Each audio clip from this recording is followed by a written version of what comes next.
Assalamualaikum warahmatullahi wabarakatuhu। Welcome back to our channel. Hope you all are good at your home and doing great. आज जो है हम लोग 10th का politics का जो थर्ड चैप्टर है सियासी पार्टियाँ वो देखने वाले हैं। इससे पहले के दोनों चैप्टर्स और उनके क्वेश्चन आंसर्स की वीडियो मैं अपलोड कर चुकी हूँ, तो अगर आपको वो देखना है तो ऊपर आई बटन पर क्लिक करें, वहाँ आपको उसकी लिंक मिल जाएगी।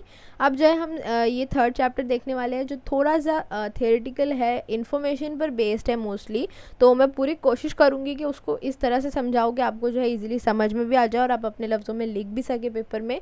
तो वीडियो एंड तक देखिएगा और कोई भी कन्फ्यूजन हो तो नीचे कमेंट बॉक्स में ज़रूर पूछिएगा। पिछले सबक में जो है पिछले फर्स्ट एंड सेकंड चैप्टर में हमने दस्तूर की पेशरफत और इंतखाबी अमल का मुताला किया। ये सारी चीज़ों में दस्तूर की पेशरफत, इंतखाबी अमल, सियासी पार्टी, इन सब को अगर हम देखें तो इससे हमें जो है कॉमन चीज़ें मिलती है। अवाम, जमहूरियत, नुमाइंदगी, इलेक्शन, और इन चारों चीज़ों को जो है जोड़ने वाली एक चीज़ है सियासी पार्टियाँ।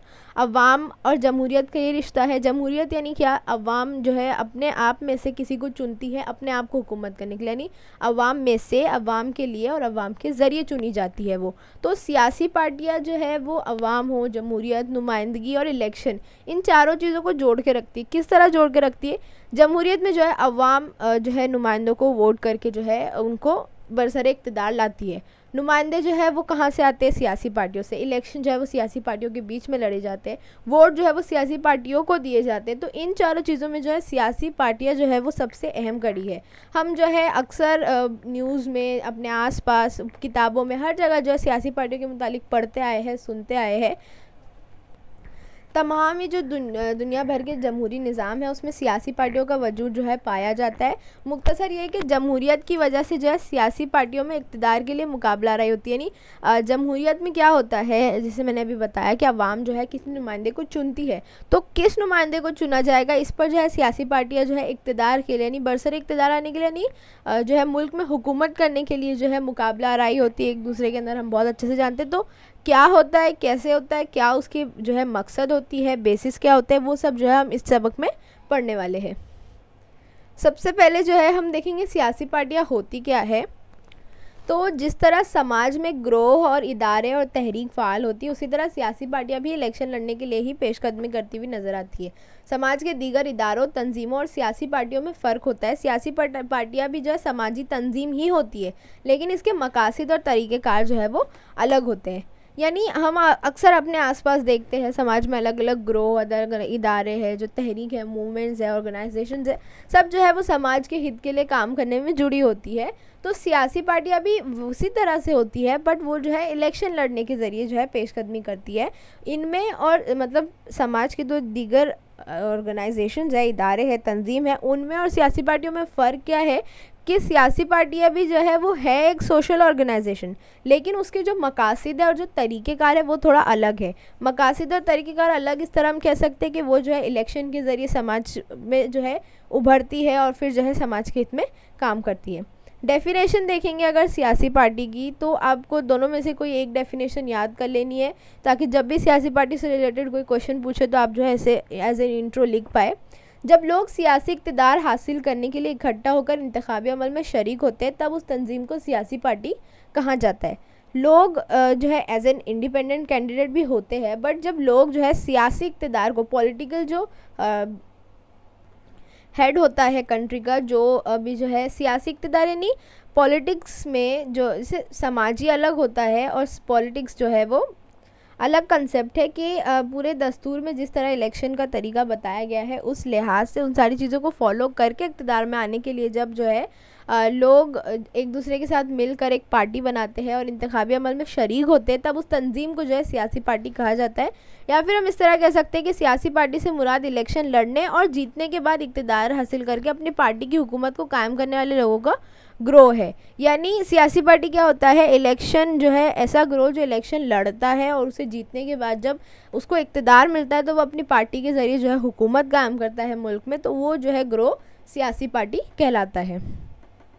अब सियासी पार्टियों की जो कुछ इम्तियाज़ी खसूसियात होती है, कुछ हम कह सकते हैं फीचर्स ऑफ पॉलिटिकल पार्टीज़, तो इसमें जो है ये आपको काफ़ी इंपॉर्टेंट है, पेपर के लिहाज से ये सवाल जो है अक्सर पूछा जाता है मुख्तसर में। सियासी पार्टियों की इम्तियाजी खुसूसियात में है पार्टी प्रोग्राम, इक़्तिदार हासिल करना, हुकूमत कायम करना, हुकूमत और अवाम के दरमियान राब्ते की कड़ी और फ़लसफ़ियाना बुनियाद। अब इसमें एक एक को जो है हम डिटेल में देखते हैं। सबसे पहला इक़्तिदार हासिल करना। सियासी पार्टियों का मकसद इलेक्शन के तवसत से सिर्फ़ और सिर्फ इक़्तिदार हासिल करना होता है। सबसे मेन जो है वो पॉइंट यही है इम्तियाजी खुसूसियात की, वो जो है इक़्तिदार हासिल करने के लिए मुल्क में जो है एक हेड पावर जो होती है, जो सुपीरियरिटी होती है, वो जो है हासिल करना इनका सबसे मेन जो है वो मकसद होता है। और यही वजह है कि अक्सर जो है हम देखते हैं सियासी पार्टियाँ हमेशा जो है एक दूसरे से नबर्द आजमा रहती है, एक दूसरे से जो है मुकाबला आराई जो है करती रहती है। हालांकि इस तरह से जो है नेगेटिव नहीं होना चाहिए, लाइक एक दूसरे के दुश्मन नहीं होना चाहिए, बल्कि जो है एक मुकाबला आराई मस्बत अंदाज में होनी चाहिए कि ठीक है, मतलब एक दूसरे की जान के दुश्मन ना हो जाए या उनकी जो है लड़ाई में जो है अवाम का नुकसान ना हो जाए, इस तरह। तो इक़्तिदार हासिल करना जो है सबसे इसका मतलब आप लोग जो है इक़्तिदार हासिल करना ध्यान में रखें कि सियासी पार्टियों का मकसद जो है वो इलेक्शन के ज़रिए सिर्फ और सिर्फ इक़्तिदार हासिल करना होता है। नेक्स्ट है फ़लसफ़ियाना बुनियाद। ये जो है मेन पॉइंट है कि हर सियासी पार्टी का जो है एक बेस होता है, एक जो है उसकी थीम बोल सकते हैं हम। हर सियासी पार्टी जो एक मखसूस पॉलिसीज़ और नज़रियात की हामी होती है। अवामी मसाइल के ताल्लुक़ से उनका मखसूस नुक्ता नज़र होता है। इन सब से मिलकर जो है पार्टी का फ़लसफ़ा वजूद में आता है। यानी जो भी अवाम के मसले मसाइल होते हैं वो उसको देखने का और उसका हल निकालने का हर एक का एक अलग नज़रिया होता है, और वो नज़रियात को लेकर और जो भी उनकी पॉलिसीज़ होती है, जो भी उनका नज़रिया या जो उनके थिंकिंग्स होती है, उन सब से मिलकर जो है पार्टी का फ़लसफ़ा वजूद में आता है। जो लोग इस फ़लसफ़े को सही समझते हैं वो उस पार्टी की हिमायत करते हैं। ऑब्वियस है, जिन लोगों को जो है उनके नज़रियात और उनकी पॉलिसी सही लगेगी वो उसको सपोर्ट करेंगे, और जिन लोगों को जो है नहीं सही लगती है तो वो अपोजिशन हो जाते हैं, उनके अपोजिट हो जाते हैं। तो पार्टी को जो लोगों की हिमायत हासिल होती है, यानी जो लोग उस फ़लसफ़े को सही समझते हैं और उस पार्टी को सपोर्ट करते हैं, उसको जो है अवामी हिमायत कहते हैं। हिमायत यानी सपोर्ट करना। तो अवामी हिमायत किसे कहते हैं? जब पार्टी को जो है पार्टी के फ़लसफ़े को लोग सही समझ के पार्टी को हिमायत देते हैं, यानी उसकी हिमायत करते हैं, तो उसे जो है अवामी हिमायत कहते हैं। मौजूदा ज़माने में तमाम सियासी पार्टियों का फ़लसफ़ा जो है वो तकरीबन यकसा ही है। जो हम आगे जब नेशनल पॉलिटिकल पार्टीज़ पढ़ेंगे तो उसमें जो है हम फ़लसफ़े देखेंगे, तो मोस्टली जो है वो जो उनके फ़लसफ़े हैं वो एक ही जैसे हैं, तकरीबन मैच ही करते हैं काफ़ी सारे पॉइंट्स। तो इसकी बिना पर हम कह सकते हैं कि अगर कोई इंसान फ़लसफ़े की बुनियाद पर जो है पॉलिटिकल पार्टीज़ में से किसी एक को चुनने वाला है तो उसके लिए जो है वो थोड़ा मुश्किल हो जाता है। अब है पार्टी प्रोग्राम। पार्टी प्रोग्राम क्या होता है? ये फ़लसफ़े से इंटरकनेक्टेड है। किस तरह? फ़लसफ़े को जब अमल में लाने के लिए सियासी पार्टियाँ जो है उस पर मुबनी प्रोग्राम तैयार करते हैं, पॉलिसीज़ तैयार करते हैं, और इक़्तिदार मिलने के बाद जो है उस प्रोग्राम पर अमल किया जाता है। इक़्तिदार ना मिलने पर भी जो है इस प्रोग्राम की मदद से अवाम की हिमायत हासिल करने की कोशिश की जाती है। अगर आप लोग न्यूज़ देखते हैं तो आप लोग बेहतर जानते होंगे कि जो भी पार्टी का फ़लसफ़ा होता है उसके मुतालिक जो है उन लोग उस पर बेस उन लोग जो है पॉलिसी बनाते हैं कि किस तरह जो है इसके ज़रिए समाज में डेवलपमेंट होगा और जो है लोगों की तरक्की होगी, गरीब जो है मतलब बहुत सारे पॉइंट्स होते हैं। तो उनको जो है उन जो समाजी मसाइल उनको किस तरह हल किया जाएगा, इस पर बेस जो लोग कुछ पॉलिसीज़ बनाते हैं, कुछ प्रोग्राम्स बनाते हैं, उसे जो है पार्टी प्रोग्राम कहते हैं। और अगर इनकेस उन्हें इक़्तिदार नहीं भी मिलता है तब भी जो है कई सारी पार्टियाँ जो है वो अपने जो इन्हीं प्रोग्राम्स और पॉलिसीज़ के ज़रिए जो है लोगों की हिमायत हासिल करने की कोशिश करते हैं। नेक्स्ट है हुकूमत कायम करना। सियासी पार्टियां हुकूमत कायम करती है और मुल्क के इंतज़ामी उमूर अंजाम देती है। ऑब्वियसली सियासी पार्टियां और जो भी उनमें से चुनकर प्राइम मिनिस्टर बनते हैं वो जो है हमारे मुल्क के रिप्रेजेंटेटर होते हैं। ये काम दरअसल इलेक्शन में अक्सरियत हासिल करने वाली पार्टी का होता है। जो भी इलेक्शन में पार्टी अक्सरियत यानी जो मेजॉरिटी से जीत कर आती है वो पार्टी जो है उनमें से कोई एक जो है वो चुनकर आता है, जिसके ज़रिए जो है मतलब जो हेड ऑफ़ द डिपार्टमेंट होता है और उसके बाद जो है उसके मिनिस्टर्स होते हैं और उसकी पार्टी के जो है दीगर अराकीन होते हैं। तो सियासी पार्टियां जो मेजॉरिटी से जो जीत के आती है जो सियासी पार्टी वो जो है हुकूमत कायम करती है, और जो पार्टी अक्सरियत हासिल करने में नाकाम रहती है वो हस्ब इख्तिलाफ यानी अपोजिशन पार्टी के तौर पर जो है काम करती है। अपोजिशन पार्टी हम लोग जो है जानते हैं, हम लोगों ने न्यूज़ में काफ़ी बार देखा है कि जो बरसर इक़्तिदार पार्टी होती है उसके कामों पे तंकीद करने का काम जो है वो मोस्टली अपोजिशन पार्टी करती है। तो हुकूमत कायम करना भी जो है एक इम्तियाज़ी खुसूसियत है सियासी पार्टियों की। नेक्स्ट एंड द लास्ट और मोस्ट इम्पॉर्टेंट खूबी जो आपके रीजंस वाले क्वेश्चन में और सही गलत में पूछी जाती है, हुकूमत और अवाम के दरमियान राब्ते की कड़ी है। किस तरह सियासी पार्टियां जो है हुकूमत और अवाम के दरमियान राब्ते की कड़ी की हैसियत से काम करती है। सियासी पार्टी अगर हम देखें, पॉलिटिकल पार्टीज़ जो है वो अवामी मुतालबात, उनकी शिकायत को जो है सुनती है और उस पर बेस जो है उनके पार्टी प्रोग्राम्स और फ़लसफ़े बनते हैं। और अगर वो पॉलिटिकल पार्टी जो है वो बरसरे इक़्तिदार आती है तो वो जो है उन सारे मसाइल को हल करने की कोशिश करती है, और इन केस अगर वो इक़्तिदार में नहीं आती है तो वो जो है अपोजिशन पार्टी बन जाती है, और फिर वो जो है बरसरे इक़्तिदार जो पार्टी है उसकी नज़र में जो है वो मसला लाने की कोशिश करती है। और हुकूमत जो है वो पार्टियों के तवस्सुत से अपनी पॉलिसी और प्रोग्राम पर हिमायत हासिल करने की कोशिश करती है। यानी अगर कोई पॉलिटिकल पार्टी जो बरसरे इक़्तिदार आ गई तो वो पार्टी जो है वो अपने जो उनके दीगर अराकीन है पार्टी के, उनके ज़रिए जो है वो अपनी पॉलिसीज़ एंड प्रोग्राम जो है वो अवाम के ज़रिए उनको बताती है और उनसे जो है हिमायत हासिल करने की कोशिश करती है। तो हुकूमत और अवाम के दरमियान राब्ते की कड़ी इस तरह है कि अवाम जो है वो अपने मुतालबात पॉलिटिकल पार्टीज़ को बताते हैं। पॉलिटिकल पार्टीज़ जो हुकूमत है, जो मेन पार्टी जो है पावर में है, वो भी जो है पॉलिटिकल पार्टीज़ के ज़रिए अपने प्रोग्राम्स जो है वो अवाम को बताती। तो इस तरह जो है अवाम और हुकूमत एक दूसरे से कनेक्टेड रहते हैं पॉलिटिकल पार्टीज़ की वजह से। अब है भारत में पार्टी निज़ाम की बदलती सूरत क्या थी।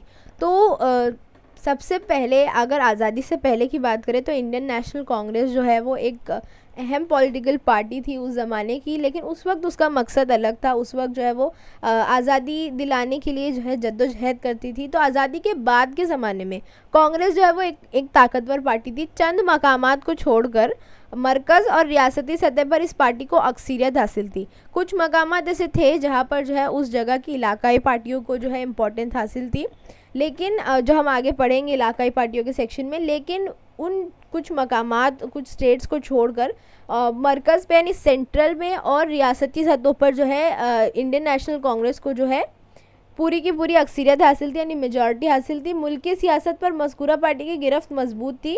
इस वजह से उस ज़माने के पार्टी निज़ाम का जिक्र एक मजबूत पार्टी निज़ाम की हैसियत से किया जाता है। यानी कि उस वक्त जो है पूरे मुल्क में एक ही पार्टी थी जिसकी जो है मेजॉरिटी थी, उससे मुकाबला आराई करने के लिए जो है कोई दूसरी पार्टी मौजूद नहीं थी। तो उस वक्त की सिचुएशन को, यानी पूरे मुल्क में जो एक ही पार्टी की मजबूत गिरफ्त होती थी, तो उसको जो है एक मजबूत पार्टी निज़ाम की हैसियत से बयान किया जाता है। ये जो था पहला पॉइंट था कि जो है भारत में आज़ादी के बाद जो इंडियन नेशनल कांग्रेस एक ताकतवर पार्टी थी और पूरे मुल्क पर जो है उसमें उसको अक्सरियत हासिल थी सिवाय कुछ मकामात की। तो इस ज़माने के जो ये पार्टी निज़ाम था उसे एक मजबूत पार्टी निज़ाम कहा जाता है। फिर उसके बाद जो है एक मजबूत पार्टी निज़ाम को 1977 में चैलेंज किया गया, जब गैर कांग्रेसी पार्टियों ने मुत्तहिद होकर ये चैलेंज दिया था। आप लोगों ने 9th के 2nd एंड 3rd चैप्टर में पढ़े होंगे। 1977 में जो है जो दूसरी जो है अलग अलग पार्टियां थी, गैर कांग्रेसी पार्टियां, यानी जो इंडियन नेशनल कांग्रेस नहीं थी, उसके अलावा जो दूसरी पार्टियां थी उन सब ने मिलकर जो है एक मुहाज़ बनाया और फिर जो है इंडियन नेशनल कांग्रेस के खिलाफ इलेक्शन लड़ा। तो उस वक्त जो है वो जो एक मजबूत पार्टी निज़ाम का जो एक फ़लसफ़ा चला रहा था उसे 1977 में चैलेंज किया गया। फिर 1989 के लोकसभा इंतखाबात के बाद सियासत में सिर्फ एक सियासी पार्टी की बालादस्ती का सिलसिला बंद हो गया। यानी 1989 में जो इंतखाबात हुए उसके बाद से जो ये सिर्फ एक पार्टी का निज़ाम था वो जो है बंद हो गया। उसके बाद जो है छोटी छोटी पार्टियां मिलकर मुत्तहदा मुहाज़, यानी जो होता है मुत्तहदा मुहाज़, यानी जो एक दूसरे के साथ जो है कोऑपरेट करके एक पार्टी बनाते थे और वो जो है ऐसी मुहाज़ी हुकूमत कायम करने लगे। यानी कि जो बरसरे इक़्तिदार हुकूमत है उनमें कुछ जो है वो इस पार्टी के, कुछ जो इस पार्टी के, कुछ जो इस पार्टी के। तो इस तरह से जो है मुहाज़ की हुकूमत जो है कायम करने का आगाज़ हुआ।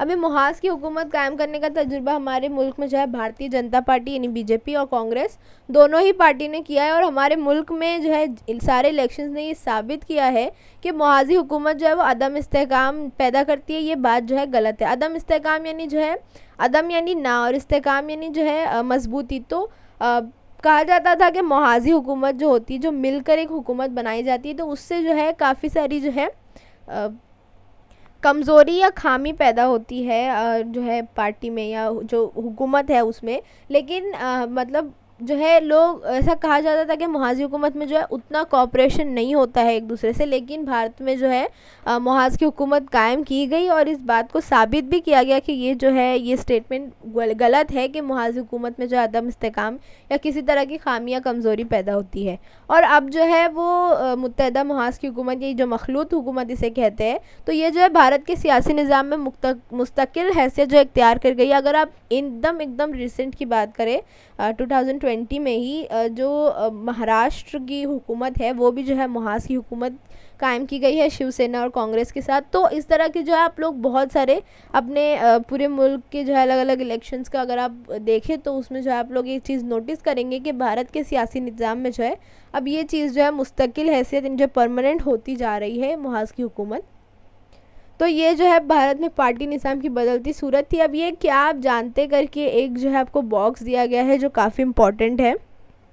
इस बॉक्स में क्या बताया गया है, 3 पॉइंट है जो तीनों जो है आपको याद रखने हैं। किसी एक सियासी पार्टी के हाथों में तवील अरसे तक इक़्तिदार हो और सियासत पर किसी दूसरी पार्टी का असर ना हो तो उसे एक पार्टी निज़ाम कहते हैं, जिसकी मिसाल हम ले सकते हैं आज़ादी के बाद इंडियन नेशनल कांग्रेस के हाथों जो है काफ़ी तवील अरसे तक जो इक़्तिदार था, वो पार्टी जो है बरसर इक़्तिदार थी और कोई भी पार्टी जो है उनके मुकाबले में नज़र नहीं आती थी, तो उस वक्त जो है इसे एक पार्टी निज़ाम कहते थे। सियासत में दो सियासी पार्टियों का असर होकर उलट पुलट इन्हीं दो पार्टियों के हाथों में इक़्तिदार रहता हो तो उस तर्ज़ हुकूमत को दो पार्टी निज़ाम कहते हैं। यानी कि एक है ए पॉलिटिकल पार्टी है और एक बी पॉलिटिकल पार्टी है, तो इन दोनों मतलब जो इलेक्शन लेवल है उसमें जो है यही दोनों पार्टियां जो है सबसे मजबूत है और कभी जो है ए पार्टी जीतती है कभी बी पार्टी, तो इन्हीं दोनों के अंदर जो है वो उलट पलट होता रहता है इक़्तिदार। तो इस तरह की जब हुकूमत इस तरह की जब हालात आते हैं तो उसे दो पार्टी निज़ाम कहते हैं। और कई सियासी पार्टियां इक़्तिदार की दौड़ में हो, जैसे कि अभी के इलेक्शंस है, तो कई सियासी पार्टियां जब है 4-5 इलेक्शन में पॉलिटिकल पार्टीज़ 4-5-6 उतरी है और उसमें जो है सबका कम या ज़्यादा सियासी असर है और ऐसा बोल नहीं सकते कि यही जीतेगा यही सबसे मजबूत है, तो उससे जो है कसीर पार्टी निज़ाम कहा जाता है। अब यहाँ पर आपको पिंक कलर की बॉक्स में जो है कौमी पार्टी की हैसियत और इलाकाई पार्टी की हैसियत से मंजूरी हासिल करने के लिए जो है कुछ शराइत होती है वो दी गई है। ये शराइत जो इलेक्शन कमीशन आयद करता है, इलेक्शन कमीशन के मुतालिक हमने डिटेल में जो है 2nd चैप्टर में पढ़ा था कि इलेक्शन कमीशन जो है इलेक्शन को अंजाम देने और जो है उसके मतलब उसका सारा टाइम टेबल बनाने से लेकर उसके बाद जो है अगर कोई मसला होता है तो इन सारी चीज़ों को देखने के लिए इलेक्शन कमीशन जो है वो बनाया गया था। तो इलेक्शन कमीशन ने कुछ कंडीशंस रखी है कि अगर आपको कौमी पार्टी की हैसियत से मंजूरी हासिल करनी है तो आपको ये सारी चीज़ें जो है पूरी करनी होगी। पहला है 4 या ज़ायद रियासतों में लोकसभा या विधानसभा के इलेक्शन में कम अज़ कम 6% वोट जो है आपको हासिल करना ज़रूरी होता है। इस तरह जो है पिछले इलेक्शन में किसी भी रियासत से या एक रियासत या किसी 2-3 रियासतों से या उससे ज़्यादा रियासतों से लोकसभा के लिए कम अज़ कम 4 अरकान जो है आपकी पार्टी से मुंतखब होना ज़रूरी है, तभी जो है आपकी कौमी पार्टी की हैसियत से मंजूरी होगी। या तो आप ये 2 शराइत पूरी करें या फिर लोकसभा का जो मजमूई इंतखाबी हल्का होता है यानी जो ओवरऑल होता है उनमें जो है मतलब किसी एक स्टेट से नहीं, ओवरऑल जो है आपको कम अज़ कम 2% हल्का इंतखाब से और कम अज़ कम 3 रियासतों से जो है आपकी पार्टी का उम्मीदवार मुंतखब होना ही चाहिए, तभी जो है आपकी पार्टी कौमी पार्टी की हैसियत से मंजूरी हासिल कर लेगी।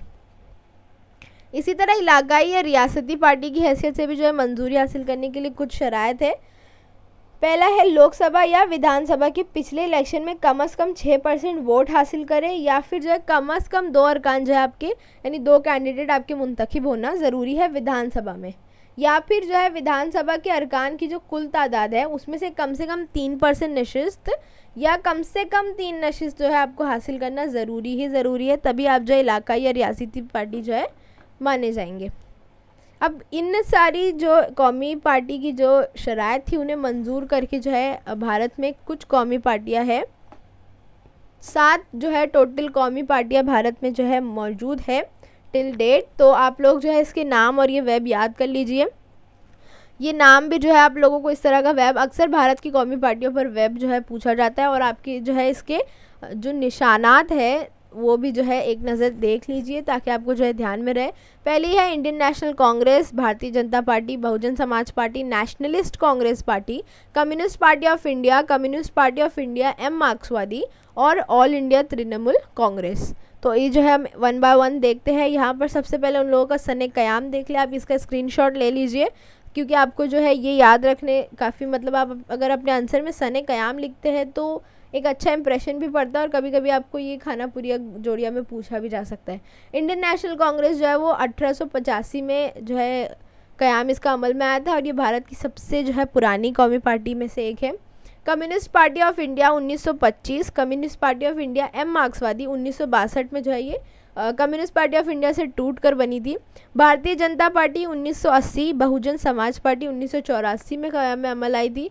नेशनलिस्ट कांग्रेस पार्टी 1999 में ये इंडियन नेशनल कांग्रेस से टूट कर जो है बनाया और ऑल इंडिया तृणमूल कांग्रेस 1998 में। अब सबसे पहले इंडियन नेशनल कांग्रेस देखते हैं तो हम जानते हैं ये 1885 में अमल में आई, यानी आज़ादी से पहले की वक्त की है और इस क़याम के वक्त यानी 1885 के वक्त इसकी जो है नौइयत और इसके मकासद जो थे वो मुल्क की आज़ादी की जद्दोजहद करने वाली एक तहरीक थी।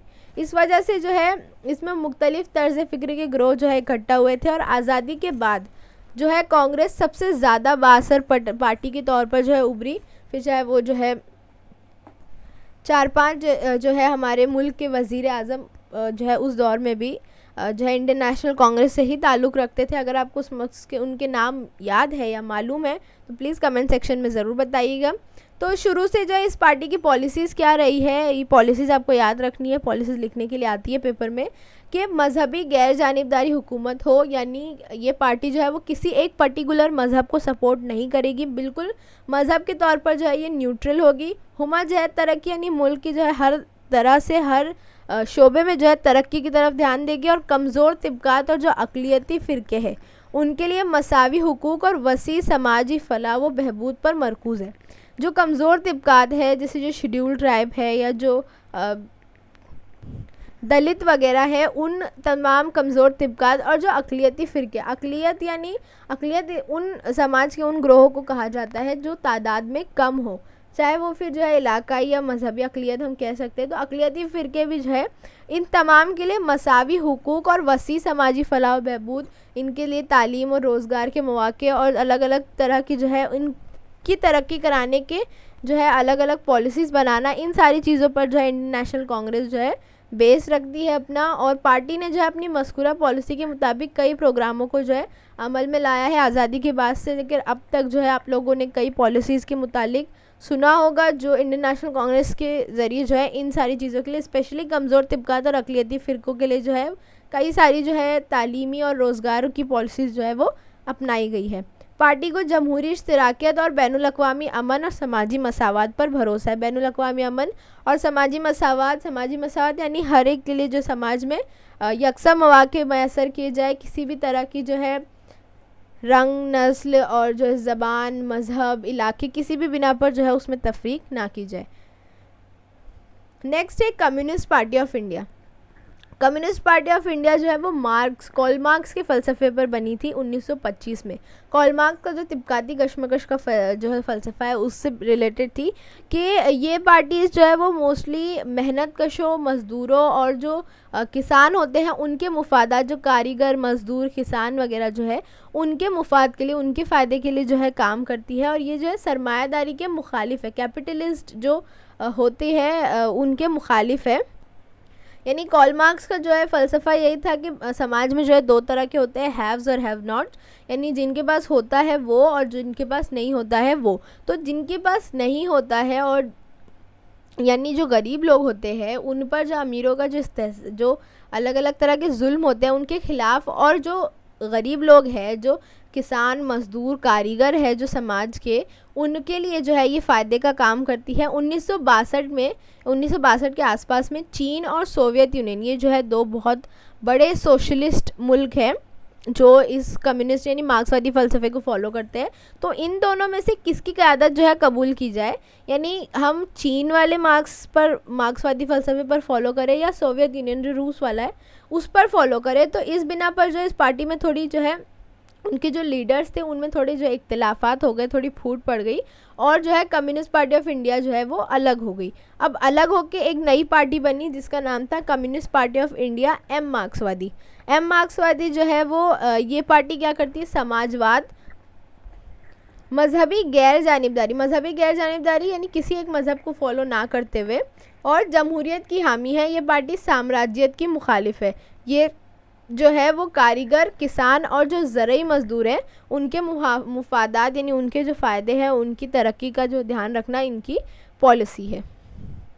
अब है भारतीय जनता पार्टी जो फ़िलहाल बरसर इक़्तिदार है। भारतीय जनता पार्टी जो कौमी सतह की एक अहम पार्टी है। 1951 में एक्चुअली भारतीय जनसंघ पार्टी कायम में अमल आई थी और 1977 में जब कायम होने वाली जो जनता पार्टी थी, यानी ये दो अलग अलग पार्टी से मिलकर बनी है। 1951 में जो है एक पार्टी थी भारतीय जनसंघ पार्टी और 1977 में एक पार्टी बनी जनता पार्टी। इन दोनों में यानी जनता पार्टी में जो है भारतीय जनसंघ पार्टी जम हो गई यानी मिल गई, लेकिन जनता पार्टी जो है वो ज़्यादा अरसे तक कायम ना रह सकी और फिर जो है जनता पार्टी के टूटने पर जो है भारतीय जनसंघ ने भारतीय जनता पार्टी के नाम से 1980 में एक नई पार्टी की बुनियाद डाली। यानी हुआ क्या, 1991 की एक टीम जो है पार्टी थी जनसंघ पार्टी और 1977 की एक पार्टी है जनता पार्टी। अब 1977 उसमें जो है जनता पार्टी जो है उसमें जनसंघ पार्टी मिल गई, लेकिन इन दोनों के जो मुहाज है वो ज़्यादा अरसे तक जो है कायम नहीं रह सका। इसके मुतालिक आपने 9th स्टैंडर्ड में पढ़ा होगा। तो ये मुहाज जो है वो कायम नहीं रह सका और मुहाज टूट गया, यानी ज़्यादा अरसे तक ये दोनों एक दूसरे के साथ नहीं हो सके। अब जब जनता पार्टी टूट गई तो भारतीय जनसंघ ने क्या किया, अपना नाम बदलकर भारतीय जनता पार्टी के नाम से 1980 में जो है एक नई पार्टी की बुनियाद डाली। और इस पार्टी का मकसद ख़ास क्या था, कदीम भारतीय तहजीब और रिवायत का तहफ़्फ़ुज़ करना। अब भारतीय जनता पार्टी को अगर आप लोगों ने न्यूज़ में पढ़ा है, देखा है, तो आप जानते हैं जो कदीम भारत है, भारत की जो तहजीब है, भारत की रिवायात है, उनका जो है तहफ़्फ़ुज़ इनका एक अहम मकसद है। ये पार्टी माशी इस्तिलाहात पर ज़ोर देती है, यानी मुल्क की माशी तरक्की पर जो है इनका काफ़ी जो है ध्यान है। अब है बहुजन समाज पार्टी। बहुजन समाज पार्टी जो है समाजवादी फ़िक्र की हामिल है, समाज के लिए जो है ये पार्टी 1984 में कायम हुई, जिसका मकसद जो बहुजन समाज है उनके मुफादात, उनका तहफ़्फ़ुज़ करना, उनके फ़ायदे, उनकी तरक्की को मौक़े जो है मैसर कराना। बहुजन समाज के तस्वुर में दलित, आदिवासी और दीगर पसमानदा तबक़ात और अक़लियतें शामिल, यानी समाज के जो दलित है, आदिवासी है और जो दीगर पसमानदा तबक़ात है, जो छोटी ज़ात और जमात से ताल्लुक़ रखते हैं लोग, शेड्यूल कास्ट, शेड्यूल ट्राइब और जो अक़लियत है, उन सबको जो है बहुजन के कंसेप्ट में शामिल किया जाता है और इन्हीं सब के जो है तहफ़्फ़ुज़ और मुफादात का तहफ़्फ़ुज़ जो है वो बहुजन समाज पार्टी का मकसद है। अब इस पार्टी का मकसद ये कि जो बहुजन समाज है उसको इक़्तिदार में लाया जाए, उसको पावर में लाया जाए। अब है नेशनलिस्ट कांग्रेस। कांग्रेस से निकलकर नेशनलिस्ट कांग्रेस जो है एक अलग से 1999 में इसकी बुनियाद डाली गई। ये पार्टी जो है जमहूरियत, मसावात और मजहबी गैर जानिबदार जैसे इक़्तिदार की हिमायत करती है। कांग्रेस के साथ मुहाज़ बनाकर ये पार्टी महाराष्ट्र में 1999 से 2014 तक इक़्तिदार में रही। इसी तरह ये पार्टी मरकज़ में 2004 से 2014 तक कांग्रेस के ज़ेरे क़यादत मुहाज़ में शामिल रही। यानी 1999 में जो है ये कांग्रेस से निकलकर जो है नेशनलिस्ट कांग्रेस एक अलग पार्टी बन गई थी, मगर जो है महाराष्ट्र में 1999 से 2014 तक जो है ये कांग्रेस के साथ मुहाज़ में रही, यानी कांग्रेस के साथ कोऑपरेट में रहकर जो है हुकूमत की उन्होंने। और मरकज़ में यानी जो सेंट्रल गवर्नमेंट है वहाँ पर 2004 से लेकर 2014 तक जो कांग्रेस की ज़ेरे क़यादत जो है ये मुहाज़ में उनके शामिल थी। अब है लास्ट तृणमूल कांग्रेस। ये जो है 1998 में बनी थी, लेकिन 2016 में जब इसने इलेक्शन कमीशन की दी गई जो शर्त है उसे कबूल की, तब जो है इसे 2016 में नेशनल पॉलिटिकल पार्टी यानी कौमी पार्टी का जो है दर्जा मिला।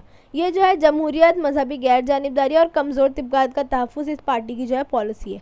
अब एक स्टेटमेंट जो है मैंने शुरू में कहा था कि आप लोग देखेंगे कि मोस्टली जो है पार्टी फ़लसफ़े जो है अब सेम है। तो आपने अगर ये पूरे सातों पार्टियों को नोटिस किया तो इसमें मोस्टली जमहूरियत, मजहबी गैर जानिबदार और कमज़ोर तबक़ात का, अक़लियतों का तहफ़्फ़ुज़, यही सारी पॉइंट्स जो है वो बताए गए। तो इसी बिना पर जो है वो स्टेटमेंट कहा गया था कि जो है पॉलिटिकल पार्टीज़ के आज के ज़माने में जो है काफ़ी फ़लसफ़े सेम हैं। अब ये जो है एक आपको बॉक्स दिया गया है 2009 और 2014 की कौमी पार्टियों की हासिल करदा नशिस्तें, यानी वोटिंग जो है वो किस तरह हुई थी। इंडियन नेशनल कांग्रेस को 2009 में 206 वोट मिले थे, जबकि 2014 में सिर्फ 44 vote. Communist Party of India को 2009 में 4 वोट मिले, जबकि 2014 में 1 वोट मिला था। भारतीय जनता पार्टी को 2009 में 116 वोट मिले और 2014 में 282 वोट जो है इन्हें हासिल हुए थे। Communist Party of India M मार्क्सवादी को 2009 में 16, जबकि 2014 में सिर्फ 9 सीटें हासिल हुई। बहुजन समाज पार्टी को जो है 2009 में 21, बल्कि 2014 में कोई भी सीट हासिल नहीं हुई। और राष्ट्रवादी कांग्रेस यानी नेशनलिस्ट कांग्रेस को 2009 में 9 और 2014 में 6 सीटें जो है वो हासिल हुई है। So that's it for the part 1। अब इस चैप्टर का जो है पार्ट 1 हम यही ख़त्म करते हैं। पार्ट 2 में जो हम देखेंगे कि इलाकायत क्या होती है, इलाकाई पार्टी क्या होती है और इलाकाई पार्टियों की तारीख जो है किस तरह रही है। तो अगर आपको कोई भी डाउट हो तो नीचे कमेंट करके ज़रूर बताइएगा। मैं इंशाल्लाह आपके सारे डाउट्स क्लियर करने की कोशिश करूँगी। Thank you for watching. Like share and subscribe to my channel. Bye bye.